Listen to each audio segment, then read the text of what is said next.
Ako si Princess Castro at narito ang mga napapanahong balita.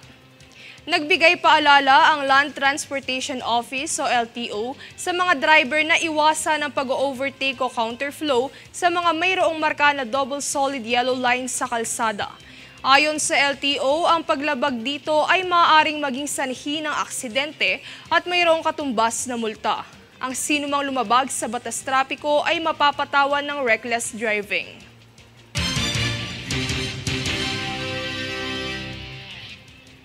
Sa ilalim ng programa ng DSWD Region 12 na BP2, ipinamahagi nito ang tulong pinansyal sa probinsya ng Cotabato upang matulungan ang mga pamilya na magkaroon ng sapat na pangkabuhayan. Ang ulat mula kay Daniza Lopez. Nakatanggap ang 126 na pamilya ng tulong pinansyal mula sa Department of Social Welfare and Development o DSWD Field Office Region 12. Ito'y mula sa Balik Probinsya Bagong Pag-asa o BP2 na programa ng rehiyon upang makatulong sa mga pamilya at residente ng Cotabato na makapag-umpisa ng pagkakakitaan o magkaroon ng permanenteng kabuhayan. Nais naman ni DSWD Field Office 12 Assistant Regional Director of Operation Bonifacio Selma Jr. na gamitin ng mga benepisyaryo sa tama ang tulong pinansyal. Hiniling din niya na palaguin pa nito ang pera para sa pangangailangan ng pamilya dahil sigurado ito na ang halaga ng pera na ipinagkaloob ay sapat. Daniza Lopez nag-uulat para sa One Media Network.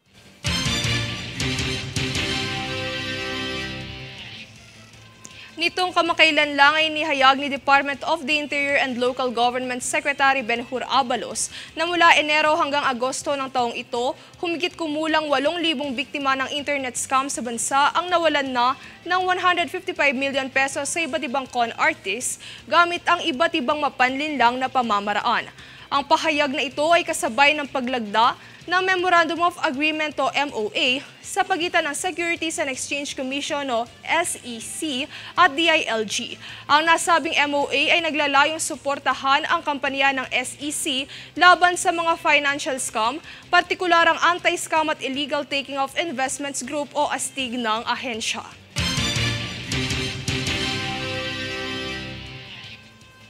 Kami ang boses ng pagbabago. Ako si Princess Castro, Titong News Force.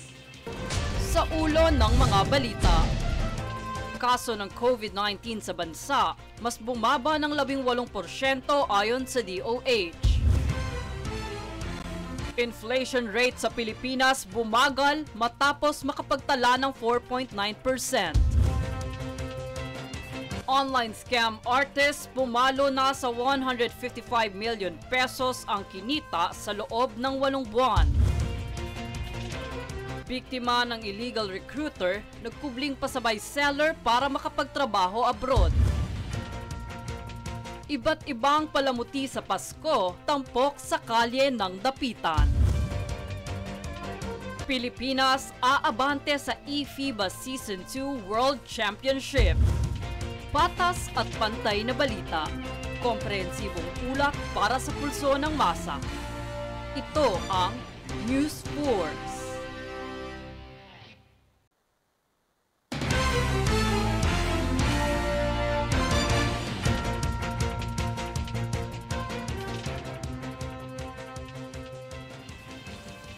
Ako si Princess Castro at narito ang mga napapanahong balita.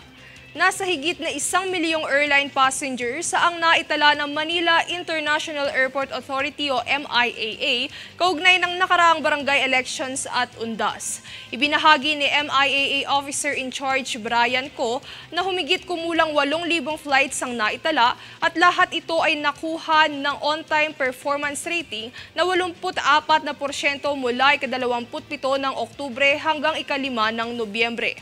Dahil dito ay kinatuwa ng MIAA ang resultang ito na nagbabadiyang hudyat ng patuloy na pagbawi ng sektor mula sa pandemya.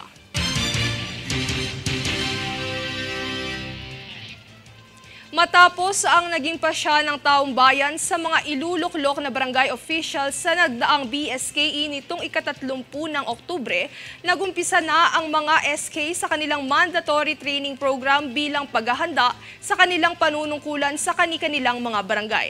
Narito ang detalye.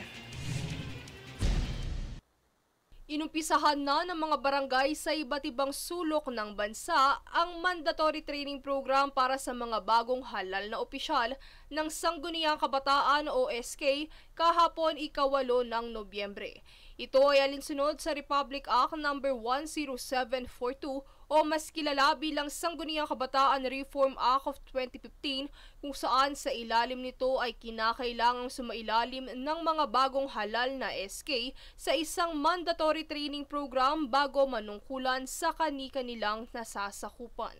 Ang mga opisyal ay sasailalim sa 5 session kung saan ito ay mayroong 3 modules ng pagsasanay tungkol sa sumusunod na paksa: Decentralization and Local Governance, SK History and Salient Features, Meetings and Resolutions, Planning and Budgeting at Code of Conduct and Ethical Standards. Ang sinumang tumangging dumalo ay madidiskwalipika sa pagiging opisyal nito. Kaugnay din nito ay kasado na ang schedule ng iba't ibang mga barangay kung saan inanunsyo na rin nila ito sa kani-kanilang mga official Facebook pages.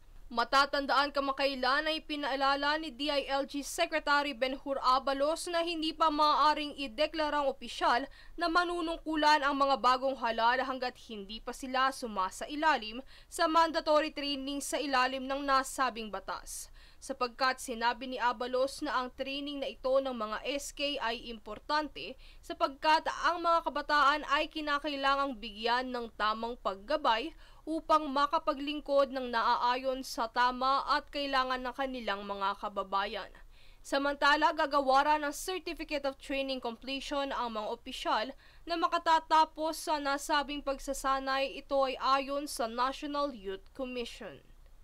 Princess Castro, nag-uulat para sa One Media Network.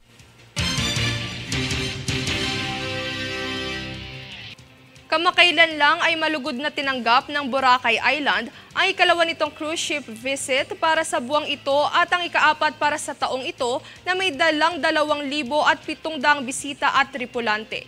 Dumating ang MS Westerdam cruise ship ng Holland America Line matapos dumawong sa isla ang MV Norwegian Jewel ng Norwegian Cruise Line na may dalang 1,600 bisita noong 3 ng Nobyembre taong kasalukuyan.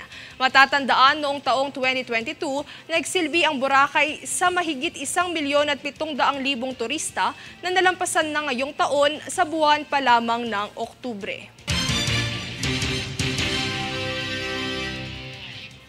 Kami ang boses ng pagbabago. Ako si Princess Castro at ito ang News Force. Sa ulo ng mga balita, kaso ng COVID-19 sa bansa, mas bumaba ng 18% ayon sa DOH. Inflation rate sa Pilipinas bumagal matapos makapagtala ng 4.9%. Online scam artist pumalo na sa 155 million pesos ang kinita sa loob ng 8 buwan. Biktima ng illegal recruiter, nagkubling pasabay seller para makapagtrabaho abroad. Iba't ibang palamuti sa Pasko, tampok sa kalye ng Dapitan.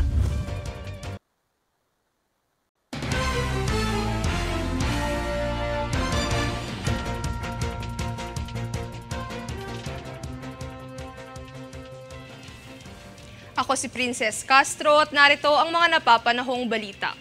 Maaari pa ring mamasada at bumiyahe ang mga driver ng public utility jeepneys hanggang ika-31 ng Disyembre ngayong taon ayon sa Land Transportation Franchising and Regulatory Board. Sa ilalim ng ipinatutupad na Public Utility Vehicle Modernization Program, layong makalikha ng isang kooperatiba para pakinabangan ng mga jeepney driver ang mga benepisyo ng programa at mabigyan ng sapat na pondo para mapalitan ng moderno ang kanilang mga sasakyan. Higit sa lahat, ang programa ay naglalayong mabawasan ang carbon emissions at matiyak na environment-friendly ang sistema ng transportasyon sa Pilipinas.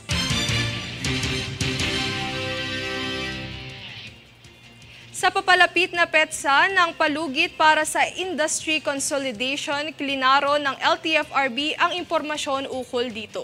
Alamin mula kay Danisa Lopez.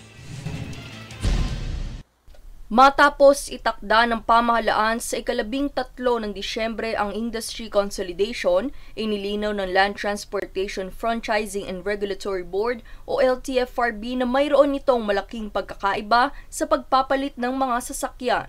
Ayon kay LTFRB Executive Director Attorney Robert Paig, ang industry consolidation ay paraan upang mapag-isa ang mga tsuper operator sa isang kooperatiba o korporasyon na lamang. Ang nasabing consolidation ay parte ng Public Utility Vehicle Modernization Program o PUVMP na siyang sinusulong ng pamahalaan. Dagdag pa niya, hindi agara ng pagpapalit sa mga sasakyan bilang modernisado, kung kaya't mariin itong ipinahayag na ang mga pampublikong sasakyan na nasa maayos na kondisyon ay malayang bumiyahe. Ang pagtukoy sa mga roadworthy na pampublikong tradisyonal na jeep ay nakatuon sa kalagayan ng mga pasahero para sa ligtas na biyahe. Daniza Lopez nag-uulat para sa One Media Network.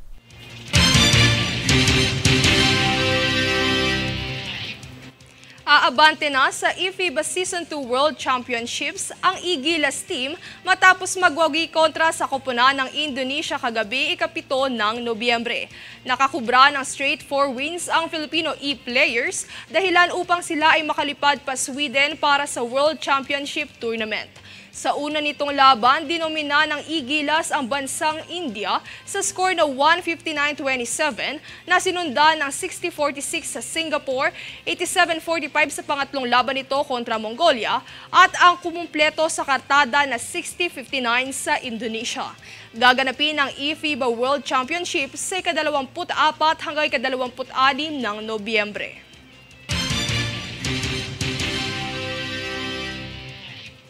Kami ang boses ng pagbabago. Ako si Princess Castro at ito ang News Force. Sa ulo ng mga balita, kaso ng COVID-19 sa bansa, mas bumaba ng 18% ayon sa DOH.